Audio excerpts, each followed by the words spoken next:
That's where I get frustrated with the industry in a lot of ways. We tend to gloss over that aspect and make it about how much someone's raised or how cool some video is. It's like, that doesn't matter. What matters is, are you saving lives? That's the approach we've taken, and it's gotten us where we are today. Thousands of companies show up to sell their technology to the U.S. Department of Defense each year. But so few will transition from proof of concept to true production across the valley of death. The select few who do, their stories are rarely told. Until now, I'm Noah Scheinbaum, and this is Crossing the Valley. Jon Gruen graduated from the United States Naval Academy and served on multiple SEAL teams in Operation Enduring Freedom in Afghanistan and Operation Iraqi Freedom. In March 2007, he transitioned to the Navy Reserve, and he began to build his private sector career in tandem, first as a business development principal at Lockheed Martin, and later at Sims Software. He took over as CEO of Fortem Technologies in 2022. Today, Fortem builds Counter-UAS systems to keep American civilians safe at home and American service members and allies safe abroad. Here's my conversation with Jon. All right. I am excited to welcome Jon Gruen, CEO of Fortem Technologies, to the program. Jon, thanks so much for making time to join us today.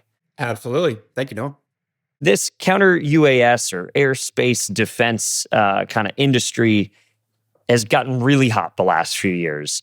Fortem's been around for a little while. Give us an overview of your approach to this kind of counter drone problem and how it stands out versus some of the newer entrants to the crowd.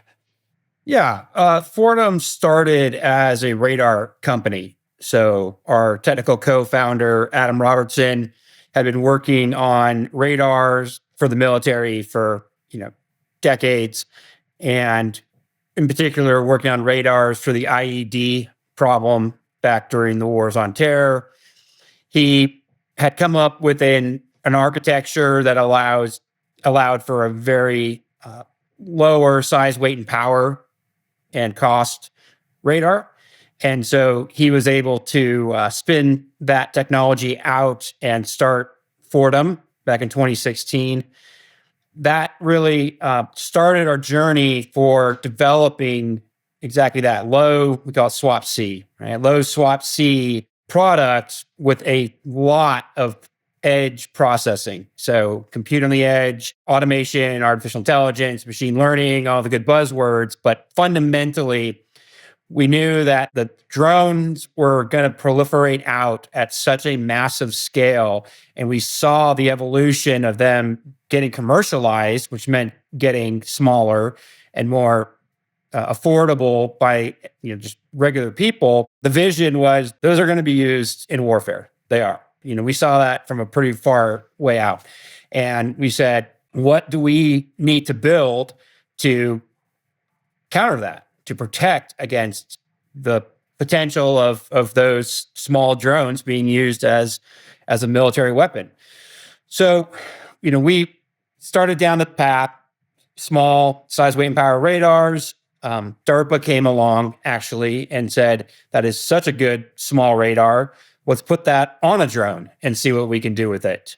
And so that really took us into having both sides of the equation, from the detect side with ground-based radar and then now airborne radar, to the mitigation side with a drone that could go up in the air and hunt other drones. We started that evolution in 2018 with DARPA, then go through the names, DITRA, then DIU, and an Army, and really pushed the evolution. But fundamentally, we knew that detect and mitigate had to be driven down to a much smaller scale than what the early systems were, that were basically counter rocket and mortar, big, heavy base protection systems that were trying to be evolved into effective mitigation capability, combined with early RF, which had its use cases for a while. But we saw that the heavy systems weren't realistic for wide dissemination and across the force. And I'm talking down to like the vehicle and soldier level, and things like forward operating bases, things that I resonated with coming out of the special operations world. And it was going to come. As Gretzky says, we were skating to where the puck was going, not where it was at. And so we've really been on a parallel path developing our core technologies as the threat has progressed and as the market has matured. And Ukraine certainly accelerated that probably even further over the last 3 years than it may naturally have gone otherwise. No, that's a great overview. Let's drill into, maybe just lay out for folks, what is the core technology? Like, what is the solution? The problem you're addressing and the solution in a very kind of straightforward manner. We do a whole layer of counter-UAS. So we do detect through mitigate really at the last mile. And so we have ground-based radars. We incorporate other sensors. We have command and control software, and then we have a family of drones that go and mitigate other drones. We were developed to go after what at the time was perceived to be the threat, Group 1 and Group 2 in the US DoD terminology, to go up and take them out of the sky. It started with nets to safely remove them from the sky, which has enabled us to have a whole homeland security and law enforcement market. But we've also been in Ukraine for 3 years, working with them on different types of effectors as well, from explosive. And then you've got the future state, which will be things like high-powered microwave and other potential effectors, all getting after this, really rapid proliferation of the threat. And the end state is countering a swarm. So everyone immediately goes to, what happens when there's a swarm that attacks. Your definition of a swarm can vary, but it really is, how do you do that? And fundamentally, we at Fortem believe you have to fight a swarm with a swarm. And then so there's a number of components that has to go into that, but you have to have that layered counter-UAS solution from both the detect and from the mitigate side. Great laydown. Let's go back to the early days, because one thing that's been kind of interesting about the drone industry over the last decade or so is that for a long time, the drone business was not a very good business to be in. There were a number of companies that tried to develop this technology. Drones, autonomous aerial systems are not new. They've been around for, as from the special warfare community. These didn't show up yesterday, but there's kind of this inflection point in this moment where it's just widely accepted that these are the future, and now countering them is a huge deal. But take us back to the early days of Fortem. You mentioned DARPA being the one who kind of spearheaded putting your radar system onto a drone. What were some of the early government use cases for your technology? Like, how did you first get in the fight? We had air dominance during the wars on terror. So the operational use cases were actually very different than they are today. They were really looking at more the looky-loos, really non-compliant drone, we call it, but it's the kid who had their DJI drone that they wanted to go get some cool pictures of something on base. I mean, that's really almost how it started, just that simplistic. It wasn't meant to counter an actual weapon that they've turned into. So we've been driven in a lot of different directions. I mean, the core principle being, okay, you've got drones that are a nuisance, right? At that point, we're not going to go train soldiers to go deal with that, to learn how to fly a counter drone or to do a system to do that. That wasn't their thinking.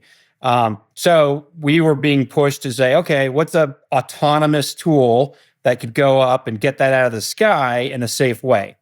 So again, the reason we even went down net capture initially was just because of that. They were just looking to safely remove these nuisance drones away from critical sites.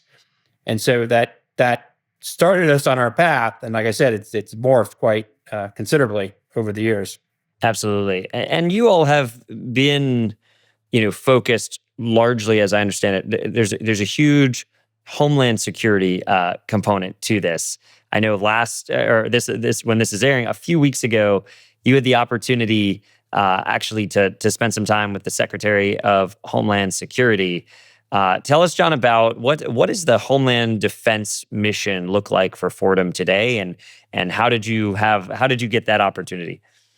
So again, ironically, that model of safely removing nuisance drones is actually very applicable to Homeland and law enforcement, because we're not going to use certain capabilities, at least right now, in the Homeland. So, the big explosive, you're not going to shoot missiles at it. You're not going to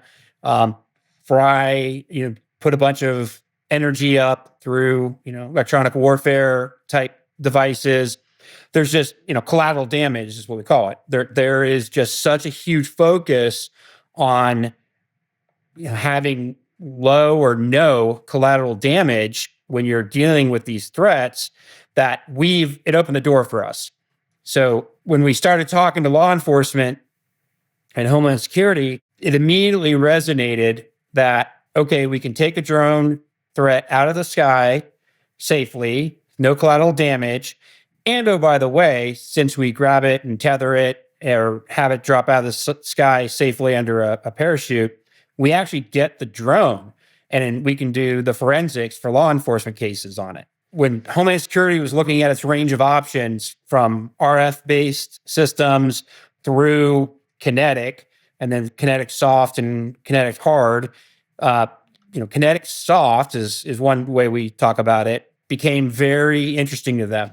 So that opened the door. It then took 3 years of working with them through different test events. Obviously the FAA is involved, their lawyers, their technical folks. S&T was through DHS S&T.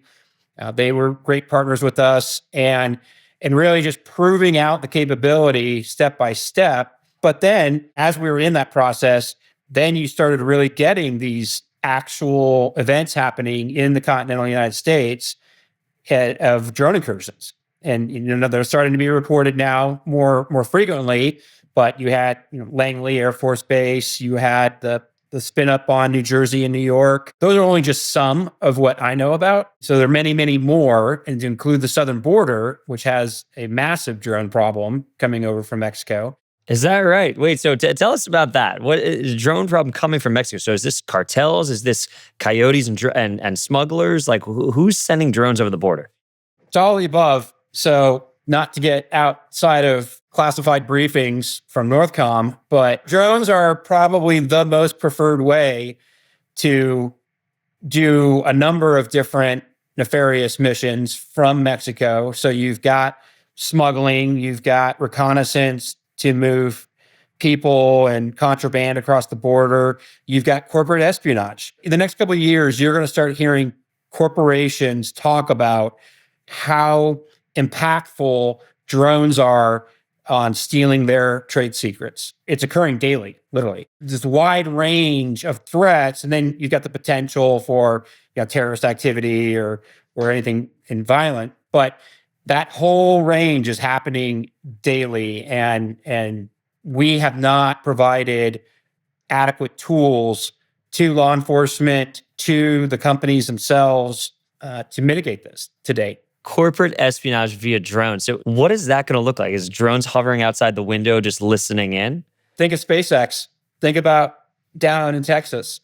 I'm not going to speak for them, but we certainly know that other nations have sent drones up very routinely over a number of years to look at how they're building their space systems. Wow. So these aren't satellites. These are low flying. Yeah. If you start looking, what you'll start to see, it's no secret, people like China start to take and reverse engineer different platforms that are out there. Their fighter jets look a whole lot like our F-35s and F-22s. You can start to see that in a number of different industries, to include space and to include manufacturing. And then you get into things like data centers and how susceptible they are to being targeted.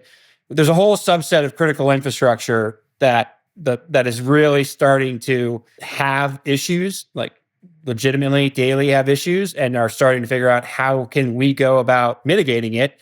And that gets into the range of options that are approved for use in the continental United States by laws.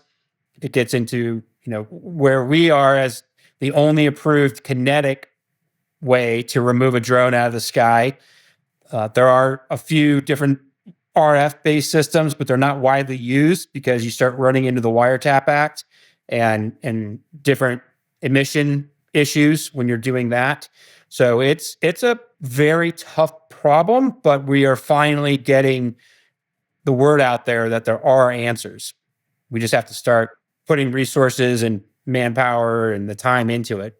So, Jon, you've laid out, I think, the case for why your solution makes sense here at home. You call it soft kinetic versus, firing bullets or many rounds kind of into the sky, firing nets. Understood. When you think about abroad, and maybe let's specifically talk about the conflict in Ukraine, which I think has done a lot for putting kind of drone warfare, bringing it into the public consciousness, and swarms and all of this it's been a sea change in the last few years in terms of how folks are now talking about this threat. What has your engagement looked like in the conflict in Ukraine? Is it something where your solution is less prioritized than some of those others, or are you guys kind of in that fight full throttle as well? So we've been in it for 3 years plus at this point, with a number of different partners over there. I would say, kind of like in the Homeland, our solution is becoming more and more relevant every day as a number of different factors occur. One is, again, the proliferation of the threat. So you had the threat start going up in size, meaning Shaheeds. So Shaheeds are the low-end Group 3 that, in our terminology, but a 200-kilogram system that's flying through the air at long ranges, all the way down to the FPVs. And then you get the FPVs on, that are now wire-guided. And so it really expanded the envelope of the threat. And so systems that were initially put in were big and heavy, expensive. We've all talked about this, shooting $2 million missiles at $60,000 Shaheeds. But for a long time, we've been willing to do that, right? They've been effective. Patriots are effective. SM2s are effective. Now that, you're starting to see not just 20 Shaheeds come in a night, you're seeing 200. And with, ever escalating desires by the Russians to put more and more every single night in the sky, now you just can't have, 2,000 Patriot batteries sitting in Ukraine. And that's just Ukraine. Think about everywhere else we want to protect. And so the concept of lower size, weight, and power, while still being effective against that range of threats from FPVs to Shaheeds, that's where we're headed. So we've worked with our partners in Ukraine to develop capabilities, get exactly for that. So it started out, we called it cost parity. So we developed effectors, so drones that go take out Shaheeds that are self-guided, autonomous, use some ground queuing from different networks that are over there or our organic radars, but fundamentally, once in the sky, are able to go hunt down on their own and take out these Shaheeds or an FPV, that are coming across the battle lines. Lots of nuance to that. They're not emitting at night. You can't use optical. Even EOIR isn't very good. So you have to have core technologies that work, radar being one of them. And so we've been really doubling down on developing systems purpose-built for that fight. Again, if you've got an FPV that's on fiber optic cable, basically the only way to see it is radar. It's not emitting anything. RF doesn't find it. Electro-optical searching the sky won't find it fast enough. It's too small. So, things like that, all the way up, massive amounts of Shaheeds at different altitudes. Again, you're really looking at more of a radar capability to do that. So we've been really, really working different products, both on the sensor side, on the effector side, with the Ukrainians for 3 years, but we're fundamentally being able to take a smaller package, our basic, we call it man-portable kit of a radar and drones that can go mitigate other drones, fits in the back of a commercial truck. A couple cases, you put it back there, they drive it out, they set it up, and now they've got defensive capability for however long they want to be there. Then they pack it up and move to a new location. So you get that mobility aspect to it too. So you're not a large fixed thing that becomes a target itself in the end. And so it's a really interesting cat and mouse game is one way to say it, but rapid development cycle of threats and counters to the threats over there. It's a crucible of innovation in the sense that you're just forced to kind of adapt to these evolving threats in a way that, at peacetime here at home is not necessarily typical. I have a question about the how, Jon, because one of the things we like to do here is kind of dive into what's beneath it. And so when you think about being a part of that effort in Ukraine, there's so many different mechanisms at play, right? There's American funding to Ukrainian companies. There's supply of American technologies. There's Europe. There's just everybody. There's a lot of different things going on. How did you all end up in that conflict? Is that an area where your kind of sales team went out and was meeting with the Ukrainians? Was that a pull? Was that a U.S. government saying, "Hey, you guys need to go out there"? Like, what? Just kind of talk us through what that process was like. It was very proactive on our side. So we had been gearing up for the World Cup in Qatar with our systems, and so we were operating in that urban environment, learning our lessons. And when the invasion happened, we immediately thought, hey, our systems would be relevant in helping to protect, Ukraine, just out, wherever borders or cities or whatever it was going to be. So we just reached out, and the Ukrainians had some outreach going on at the time. They had Ministry of Digital Transformation. They had certain entities that were stood up to try to find relevant technologies and rapidly integrate them into the battle problem there. And so we ended up connecting. We donated 2 systems to them. We told them we had 2 systems we could donate to them. They took it. We started out with the border guards as they were there trying to protect against other invasions and reconnaissance coming over from Russia and their mission set. And we just spent the time. We had persistent people on the ground helping them. We had myself and others that would go in routinely and meet with the leadership. We would meet with them when they came to DC. We just had a real proactive plan to keep engaged with them and keep learning and we were just doing what we could to make it better. We just wanted to help them. That's how it started. And then eventually, other units, other groups see what you're doing, see the technology, they start asking for it, and you end up just forming partnerships. And again, Ukrainians are extremely open to partnerships. So by necessity, but they are. And so we would suggest something and they would go, great, give me one. I'll take it tomorrow to the front line, see if it works. And so we've been very, very quiet about that because it has been very hard. We were telling the US government what the electronic warfare environment was like in the early stages of Ukraine conflict. They had no ability to detect that and report on it. So we were giving them what frequencies were being jammed, how much energy was being put up, all of those kind of things because of our access and placement and we were on the ground. So you build credibility. That's all you do. But again, part of credibility is not out there showing off and using it to get yourself on the cover of a magazine. There's a certain mentality we have about doing things a certain way. And my personal view, again, being a special operator, is the quiet professional. I mean, that's what we called ourselves. And to do that as a company is a little more challenging because there's all these other pressures on you as a company. It's been a balancing act in that regard. And again, we're dealing with people's lives. I mean, we know a lot of our partners who have been killed in that conflict. It is tough day in and day out. When you're staring at that problem set, you're trying to make an impact. There's technology that has to be developed. That takes time. You get frustrated with the time it takes. And then, in the meantime, you are losing friends. It's not a game. And that's where I get frustrated with the industry in a lot of ways, in that we tend to gloss over that aspect and make it about how much someone's raised or how cool some video is. It's like, That doesn't matter.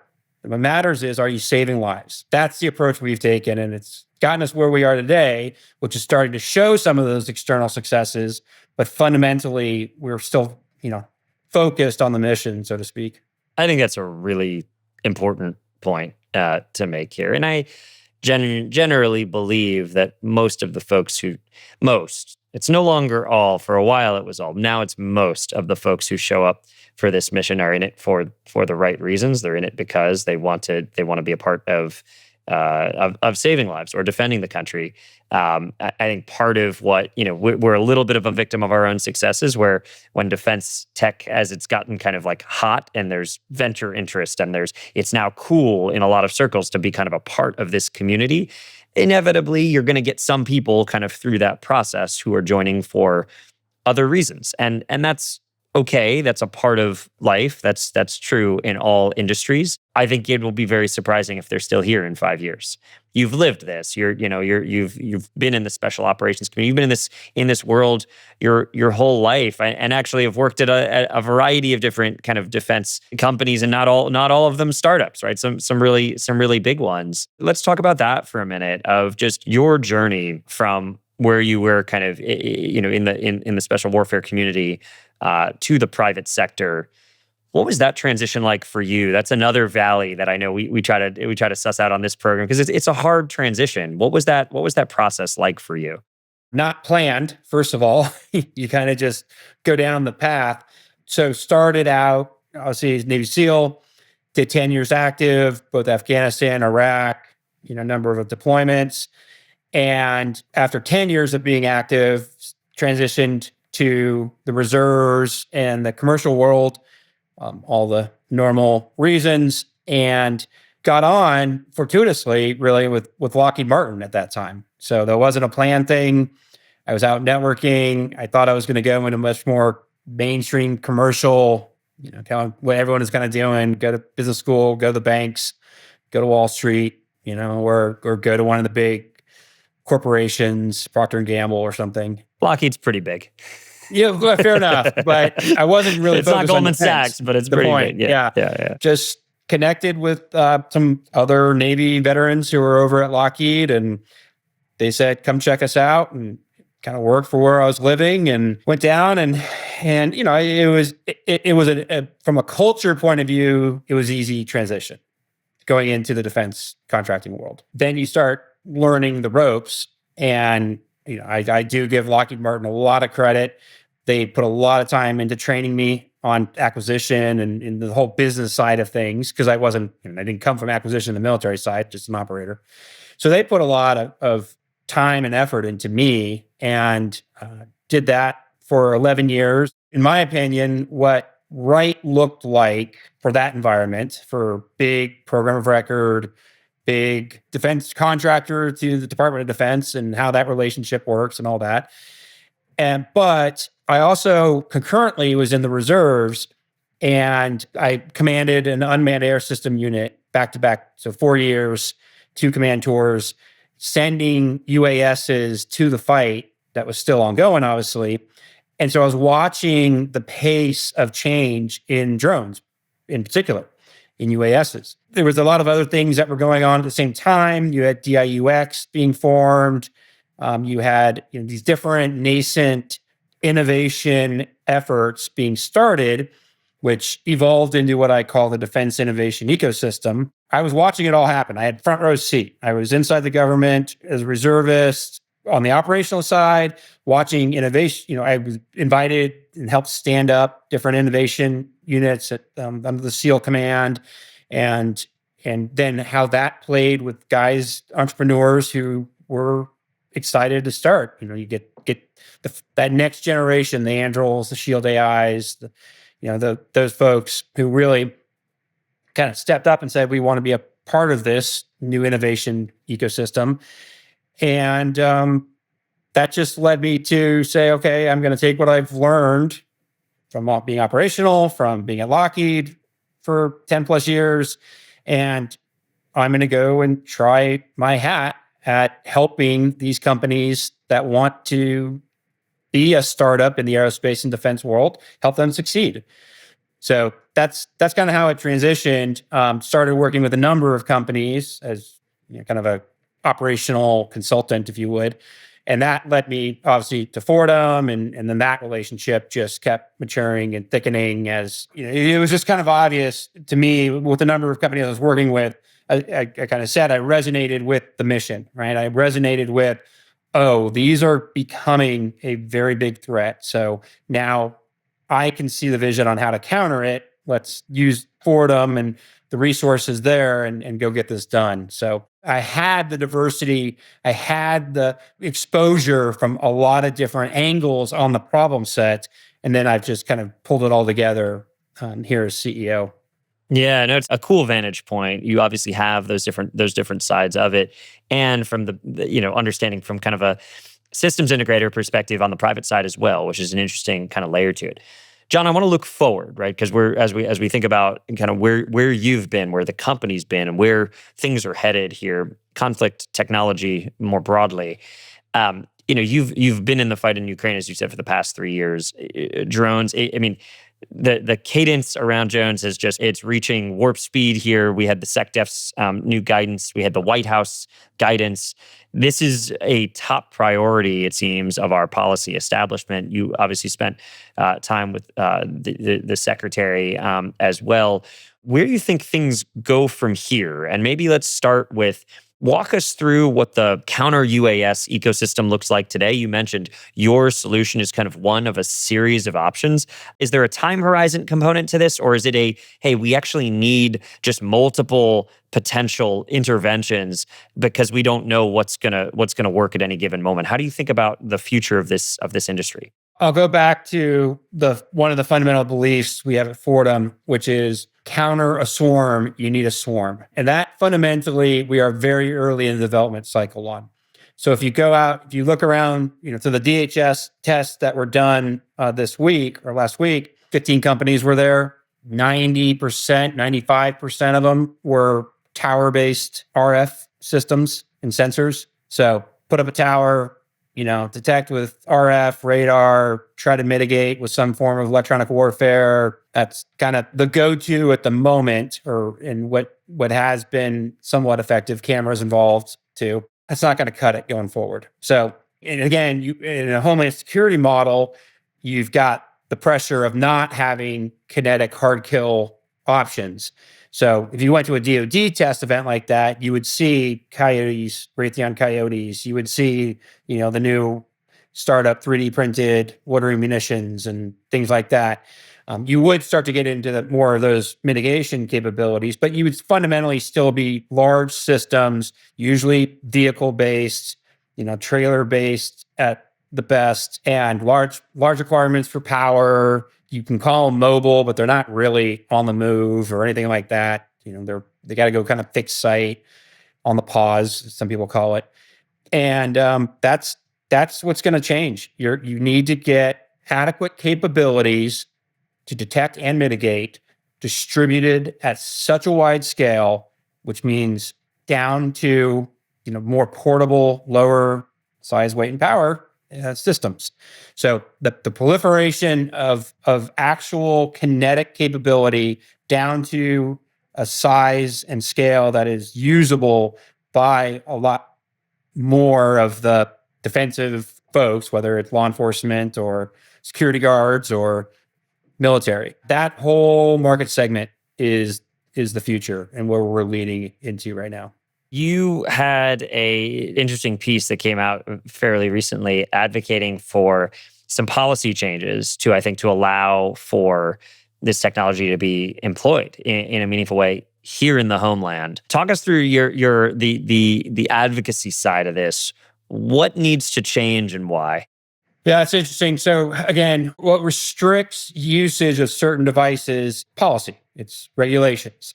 And that's true of any industry where government has oversight. It's been a long journey of saying, hey, there's a new threat called drones that is affecting a large part of the population. Again, all these different threat use cases. But for lawmakers, they've recognized the threat for a while. They've taken steps to enable government agencies, in particular, to go and create mitigation capabilities or go solve the problem, basically. So Congress will say, hey, we've given you some authorities to go solve the problem. The problem was they give it to them, but they gave it to them in a very restricted way. You've got temporary use, you've got to get waivers. They didn't really give budget, and then they didn't really put a focus on it. They didn't, in hearings, constantly bring up, are you doing this? It kind of lapsed. It just kind of lagged on for a while. That's what things like Ukraine did, kind of that first acceleration. But then you've just seen the things on the Homeland and then different use cases around the world. And now the threat. So after all these years of talking about it, you're seeing a much more focused effort. Again, Congress will say, we gave you authorities, DOD, DHS, and DHS and DOD will go, yeah, but you didn't give us budget. And we never really exercised it, meaning we never created the rules of engagement. We never pushed, trying to get those authorities in place through our lawyers, all these things that actually have to happen in a bureaucracy to enable an action. They never exercised it. They just didn't do it. Or they did it at a very, very small scale, one-off kind of thing, and it never had a higher level focus. That's what's changing now with the reconciliation bill, with what I'm seeing in NDAA 26.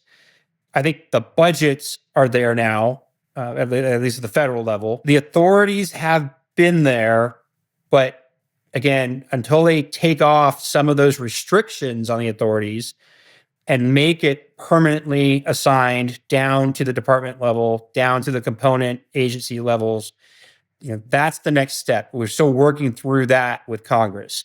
Then you start talking about how that proliferates down to local, state, and local law enforcement, and even into the private sector, which I mentioned. The private sector is incredibly interested in getting rid of these drones from their sites. And so what does that public-private partnership look like between a commercial site and law enforcement to help do that? So that's the journey we're on right now. There's a lot that has to go on the policy side to really get to where everyone is enabled to protect themselves. It sounds like despite all of the change and all of where we've come from, we are still in the early innings here of our drone-filled future. So we can't have enough, frankly, capability and options in terms of how we ensure citizen safety, military safety, and mission safety going forward. So, Jon, appreciate the work that you're doing, and appreciate you taking the time to join us here today. If folks are interested in learning more about Fortem or maybe even joining the team, where should they go?